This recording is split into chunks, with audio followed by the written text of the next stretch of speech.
பாலாவை வந்து நம்ம எதிர்க்கக்கூடிய நபர்களாக யாருமே சொசைட்டியில் இல்லைங்கும்போது அவரை யார் எதிர்க்கிறா? உண்மையிலே அவர் அந்த பின்னணியில் யார் இருக்கிறா? அவரை எதிர்க்கக்கூடிய நபர் யாருன்னு தெரிஞ்சுக்கணும். என்ன நடக்குது? நீங்கள் சொன்ன மாதிரி லட்சத்தில் ஒருத்தன் தான் பாலா. என்ன பிரச்சனை இங்கே அப்படின்னா, சிவகார்த்திகேயன் படம் மதராசி வந்து அதே நாளில் ரிலீஸ் ஆகுது, காந்தி கண்ணாடியும் அதே நாளில் ரிலீஸ் ஆகுது. இங்கே பிரச்சனை வந்து சிவகார்த்திகேயன் ரசிகர்களுக்கும் பாலாக்கும் ஒரு சின்ன ரசிகர்கள் கூட்டம் இருக்காங்க. ஸோ அவங்களுக்குள்ள ஒரு சின்ன தள்ளுமுள்ளு. அதாவது வந்து சிவகார்த்திகேயன் படம் ரிலீஸ் பண்ணுற அன்னைக்கு நீங்களும் வந்து எங்கள் அண்ணனுக்கு போட்டியாக வரீங்களா அப்படிங்கிற மாதிரி பேனர்ஸை வந்து வைக்க விடாமல் தடுத்துருக்கிறது, அப்புறம் பார்த்தீங்கன்னா போஸ்டர்ஸை கிழிச்சிருக்கிறது, இதெல்லாம் உண்மை. ஆனால் வந்து சிவகார்த்திகேயன் தான் வந்து பாலா வந்து காசு கொடுத்து அடிக்க சொல்கிறாரு, சிவகார்த்திகேயன் வேணுட்டே வந்து பணம் செலவழித்து அட்டாக் பண்ணுறாரு அப்படிங்கிற மாதிரி ஒரு நெகட்டிவிட்டியை வந்து சோஷியல் மீடியாவில் தொடர்ந்து கிட்டத்தட்ட பார்த்தீங்கன்னா இந்த படம் ரிலீஸ் ஆகி ஒரு வாரமாக அவங்க ஸ்ப்ரெட் பண்ணிட்டு வராங்க.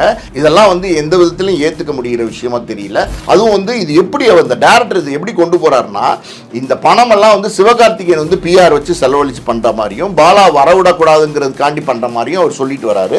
உண்மையாலுமே நிறைய பேர் பார்த்தீங்கன்னா ரிவ்யூ ஏன் போடலை அப்படின்னு ஒரு கேள்வி கேட்குறாங்க. ரிவ்யூ ஏன் போடலை அப்படின்னா, பாலாவுடைய படத்தை அடித்து பேச வேண்டியிருக்கும். ஏன்னா படம் நல்லா இல்லை, அடித்து பேசக்கூடாது, பாலாவோட படம் நம்ம சும்மா விட்டுட்டா அது ஓடிடும் அப்படிங்கிறதுக்காண்டி தான் ரிவ்யூவே பல பேர் போடலை. ஆனால் இதெல்லாம் புரிஞ்சிக்காம என் படத்துக்கு ஏன் ரிவ்யூ போடல, என் படத்துக்கு ஏன் ரிவ்யூ போடலன்னு கேட்குறாங்க. சார், இப்போ கேபிஒய் பாலா நடித்த காந்தி கண்ணாடி திரைப்படம் திரைக்கு வந்தது. ஸோ கேபிஒய் பாலா குறித்து நம்ம பேசணும் அப்படின்னா ஒரு ஜெம், ஒரு அற்புதமான மனிதர். ஏன்னா நானே பல முறை பேசியிருக்கேன், டவுன் டு எர்த், அந்த அளவுக்கு ரொம்ப எளிமையான ஒரு பையன் அப்படிங்கிற மாதிரி தான் சொல்ல முடியும். போது அவர் நடித்த படம் திரைக்கு வருது, நிறைய குடைச்சல்கள் தர்றாங்க, பேனர்கள்லாம் எடுக்கிறாங்க அப்படிங்கிற ஒரு குற்றச்சாட்டை வைக்கிறாங்க, ஷோஸ் தரலங்கும் போது. இப்போ அது வந்து பத்திரிகையாளர்கள் மேலும் சில விஷயங்கள்லாம் பேசப்பட்டது.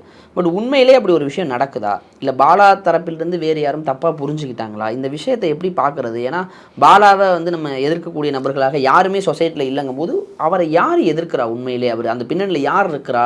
அவரை எதிர்க்கக்கூடிய நபர் யாருன்னு தெரிஞ்சுக்கணும். என்ன நடக்குது? நீங்கள் சொன்ன மாதிரி லட்சத்தில் ஒருத்தன் தான் பாலா. அதாவது பாலானா தமிழ்நாட்டு மக்கள் எல்லாருமே உயிரை கொடுக்கறது கூட ரெடியாக இருக்காங்க. அந்த அளவுக்கு பார்த்தீங்கன்னா பாலா வந்து எல்லாரோடையுமே கனெக்ட் ஆகிட்டார். ஸோ இப்படி இருக்கிற சூழ்நிலையில் முதல் படம் ஒன்று நடிக்கிறார். அந்த படத்தினுடைய பேர் வந்து காந்தி கண்ணாடி.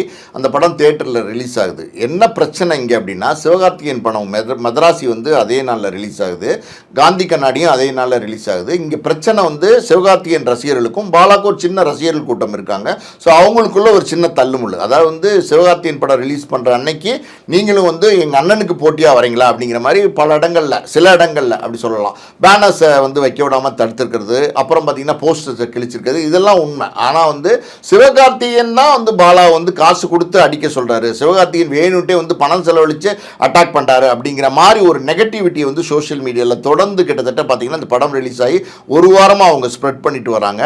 இதுக்கு முக்கியமான காரணம், பாலா ஏதாவது இது மாதிரி வாய் திறந்து பேசினாரா அப்படின்னா பாலா எதுவுமே சொல்லலை. பாலா வந்து கேமரா முன்னாடி நிற்கிறாரு. அந்த டேரக்டர் வந்து பார்த்தீங்கன்னா ப்ரெஸ் மீட் கொடுக்குறாரு, நிறைய இடங்களில் ப்ரெஸ் மீட் கொடுக்குறாரு. தொடர்ந்து அந்த டேரக்டர் பேசிட்டு வர்றாரு. அந்த டேரக்டர் என்ன சொன்னார்னா, நான் சொன்ன மாதிரி வால் போஸ்ட்டை கிழிக்கிறாங்க, பேனர் வைக்க விட மாட்டேங்கிறாங்க அப்படிலாம் இப்போ சொல்கிறாரு. அதுக்கு காரணம் நான் சொல்லிட்டேன். அதுக்கப்புறம் பார்த்தீங்கன்னா நிறைய தியேட்டர்ஸில் வந்து ஷோ போட்டு ஷோ கேன்சல் ஆயிடுச்சு அப்படிங்கிறாங்க. உண்மையாலுமே பார்த்தீங்கன்னா சில தியேட்டர்கள் வந்து ஷோ போட்டு ஷோ கேன்சல் ஆயிருக்கா அப்படின்னா, போட்ட இடங்களில் 1-2 இடங்களில் க்ரௌடு வரல, அதாவது வந்து குறிப்பிட்ட ஆள் வரல அப்படின்னா தியேட்டருக்கு இந்த கரண்ட் பில் கூட வராது அப்படின்னா அந்த ஷோ கேன்சல் பண்ணுவாங்க. அப்படி எங்கேயும் நடந்துச்சான்னு தெரியல. எங்கேயாவது நடந்துச்சுன்னா இங்கே எப்படி நடந்துச்சு, இந்த தியேட்டரில் இப்படி போட்டு கேன்சல் பண்ணிட்டாங்க அப்படின்னு ஆதாரத்தோடு அவர் சொல்லியிருக்காரா அப்படின்னா எந்த ஆதாரமே அவர் சொல்லலை. அதுவும் இல்லாமல் அவர் இன்னொரு விஷயம் சொல்கிறார். என்ன அப்படின்னா, அதாவது வேறு பழைய படங்கள் இருக்குல்ல, அந்த பப்ளிக் பைட்ஸ் இருக்குல்ல, அதில் வந்து உள்ளதெல்லாம் கட் பண்ணி படம் நல்லா இல்லை, படம் நல்லா இல்லை, அடா இந்த படத்தை அவன் பார்ப்பான், படம் நல்லா இல்லை, சிச்சி இது அப்படிங்கிற மாதிரியான பப்ளிக் பைட்ஸ் எல்லாம் போட்டு காந்தி கண்ணாடி படத்துலேருந்து க்ரௌடு வெளியில் வர மாதிரி காட்டி நெகட்டிவ் பப்ளிசிட்டி பண்ணுறாங்கன்றாங்க. இது வந்து நிறைய பேர், அதாவது வந்து சேனல்ஸ் இருக்காங்க, பலவிதமான சேனல்ஸ் இருக்காங்க. அதில் 1-2 பேர் பார்த்தீங்கன்னா இது வந்து எல்லா படத்துக்குமே பண்ணுறாங்க. இப்போ கூலி படத்துக்கே பாருங்களேன், 9 மணிக்கு காட்சின்னுவாங்க, 8 மணிக்கே இந்த மாதிரியான சின்ன சின்ன வீடியோஸ் எல்லாம் வர ஆரம்பிக்கிறோம். இது வந்து பாலாக்கு இல்லை.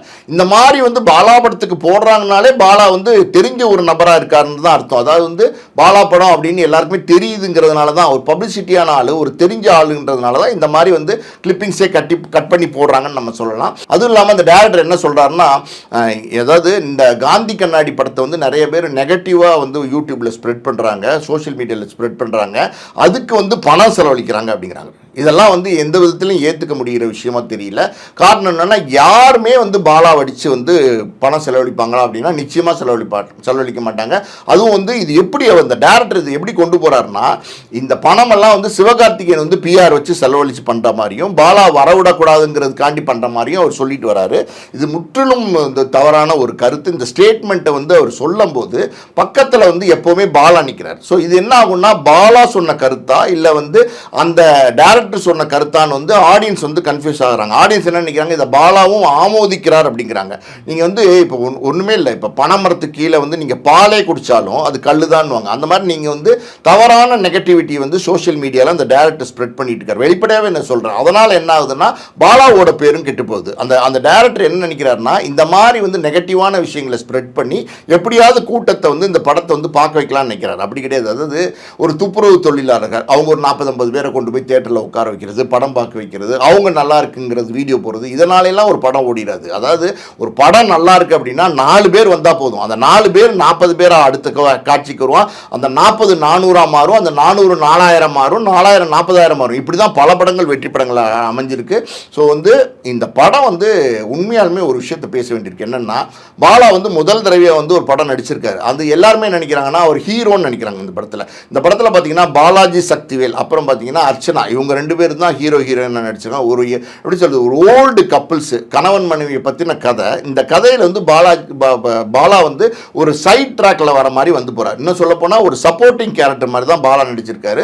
ஸோ இந்த படத்தில் பாலா ஹீரோவே கிடையாது. இது முதல் படம் நடிச்சிருக்காரு, ஓகே. ஆனால் வந்து இப்படி ஒரு கதையை தேர்ந்து ஒரு முதல் தடவையாக ஒரு படத்தில் நடிக்கணும். ஒரு சினிமாவில் வந்து நம்ம அறிமுகம் ஆனும்போது நல்ல கதையை பாலா தேர்ந்தெடுத்திருக்கணுமே. பாலா வந்து ஒரு கதை தேர்வில் வந்து கோட்டை விட்டுட்டாருன்னு தான் சொல்வேன். அவருக்கு இம்பார்ட்டன்ஸ் கொடுக்குற ஹீரோயிசம் உள்ள படத்தில் வந்து நடிச்சிருந்தாருன்னா அது வந்து பேசப்பட்ட படமாக இருக்கும். ஒரு உதாரணத்துக்கு பார்த்தீங்கன்னா, ஒரு சமுதாயத்தில் நடக்கிற பிரச்சனைகளை தட்டி கேட்கக்கூடிய ஒரு கதாநாயகனாக நடிச்சிருக்கலாம், இல்லைன்னா ஒரு லவ் சப்ஜெக்டில் நடிச்சிருக்கலாம், இல்லைன்னா குப்பத்தில் இருக்கிற ஒரு பையன் அவனுக்கு என்னென்ன பிரச்சனைகள் வருது அந்த மாதிரி ஏதாவது ஒரு கதாபாத்திரம் நடிச்சிருக்கலாம். இது எதுவுமே இல்லாமல் பாலா வந்து இந்த மாதிரி ஒரு கதையை தேர்ந்தெடுத்திருக்கார். அந்த கதை வந்து படமும் பார்த்தீங்கன்னா ரொம்ப சுமாராக இருக்குது. உண்மையாலுமே நிறைய பேர் பார்த்தீங்கன்னா ரிவ்யூ ஏன் போடலை அப்படின்னு ஒரு கேள்வி கேட்குறாங்க. ரிவ்யூ ஏன் போடலை அப்படின்னா, பாலாவுடைய படத்தை அடித்து பேச வேண்டியிருக்கும். ஏன்னா படம் நல்லா இல்லை, அடித்து பேசக்கூடாது. பாலாவோட படம் நம்ம சும்மா விட்டுட்டா அது ஓடிடும் அப்படிங்கிறதுக்காண்டி தான் ரிவ்யூவே பல பேர் போடலை.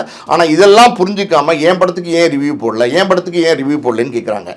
நீங்கள் நல்ல படம் எடுத்திருந்தீங்கன்னா நிச்சயமாக ரிவ்யூ போடுவாங்க. இப்போ டூரிஸ்ட் ஃபேமிலின்னு ஒரு படம் வந்துச்சு, அது யாருன்னே தெரியாத ஒரு படம். அது டேரக்டர் யாருன்னு தெரியாது, ப்ரொடியூசர் யாருன்னு தெரியாது. படம் நல்லா இருக்குன்னு இமீடியட்டாக எல்லாருமே ரிவ்யூ போட ஆரம்பித்தாங்க. எல்லாருமே அந்த படத்தை போய் பார்க்க ஆரம்பிச்சிட்டாங்க. ஒரு தேட்டரில் போட்டாங்க, இத்தனைக்கும் ரெட்ரோவோட வந்துச்சு. ரெட்ரோ வந்து சூர்யா படத்தோட வந்த டூரிஸ்ட் ஃபேமிலி அடுத்த வாரம் பார்த்தீங்கன்னா அப்படியே உல்டாவாயிருச்சு. ரெட்ரோவோட தேட்டர்ஸை குறைச்சிட்டு டூரிஸ்ட் ஃபேமிலியோட தேட்டர்ஸை இன்க்ரீஸ் பண்ணிட்டாங்க. ஒரு படம் நல்லா இருந்தால் அது மக்கள் நிச்சயம் கொண்டாடுவாங்க, தேட்டர்ஸை ஷோ இன்க்ரீஸ் பண்ணுவாங்க. இது எல்லாமே நடக்கும். இந்த காந்தி கண்ணாடியை பொறுத்த வரைக்கும் படம் வந்து ஒரு ஆவரேஜான படம். அதாவது வந்து அதனுடைய கருன்னு ஒன்று இருக்குது பார்த்தீங்களா, அதாவது பணத்தை விட அன்பு முக்கியம் அப்படிங்கிற அந்த கரு வந்து நல்ல கரு தான். ஆனால் அது எடுக்கப்பட்ட விதம் அதில் வந்து கோட்டை விட்டுருக்காங்க. நல்லா இல்லைங்கிறது தான் உண்மை. இதை சொல்ல வேணாங்கிறதுனால தான் நிறைய பேர் விமர்சனம் பேசாமல் இருந்தாங்க. இப்போ வந்து இப்படி நெகட்டிவிட்டியை ரொம்ப ஸ்ப்ரெட் பண்ணுறாங்க, சிவகார்த்திகேயனுக்கு எதிர்ப்பாக பல விஷயங்களை ஸ்ப்ரெட் பண்ணுறாங்கன்னும் போது உண்மை என்னன்னு மக்களுக்கு தெரியணும். அதனால் வந்து பல பேர் பார்த்தீங்கன்னா மீடியாவில் உட்காந்து பேச ஆரம்பிச்சிட்டாங்க. இல்லை சார், இப்போ நான் என்ன கேட்குறேன்னா, பாலா மீது தனிப்பட்ட முறையில் யாருமே கோவப்பட மாட்டாங்க, பாலாவை யாரும் நிராகரிக்கவும் மாட்டாங்க. இப்போ பாலாவுடைய படத்தையும் நிராகரிக்கலை இங்கே எல்லாருமே. அதை குறை பேசாமல் கடந்து போனாலும் பாலாவின் படத்திற்கு திரைப்படங்கள் ஷோ தரல அல்லது இதோட குற்றச்சாட்டுகள் உண்மையிலே நடக்குதா அல்லது உண்மையிலே அப்படி யாராவது ஒருத்தவங்க செயல்படுறாங்களா அப்படிங்கிறத கேட்குறேன். உண்மையாலுமே யாருமே அப்படி செயல்படல. யாருக்கும் யாரும் எதிரி கிடையாது. அப்படி எதிரியாக இருந்தால் இத்தனை பேர் முன்னுக்கு வந்திருக்க முடியாது. இப்போ ரஜினிகாந்த் யாரோட பின்புலத்தில் வந்தார், கமலஹாசன் யாரோட பின்புலத்தில் வந்தார், அஜித் யாரோட பின்புலத்தில் வந்தார், இன்னும் பலர் முக்கியமான நடிகர் சிவகார்த்திகேயன் சொல்லலாம், விஜய் சேதுபதி சொல்லலாம், இவங்களாம் யாரோட பின்புலத்தில் வந்தாங்க. ஒவ்வொருத்தவங்களும் ஒரு காலகட்டத்தில் அவங்களா வந்து எப்படி சொல்கிறது, தானாக தோன்றி தானாக வந்து கஷ்டப்பட்டு ஒரு இடத்த அடைவாங்க, ஒரு புகழ் அடைவாங்க. இது யதார்த்தமான உண்மை.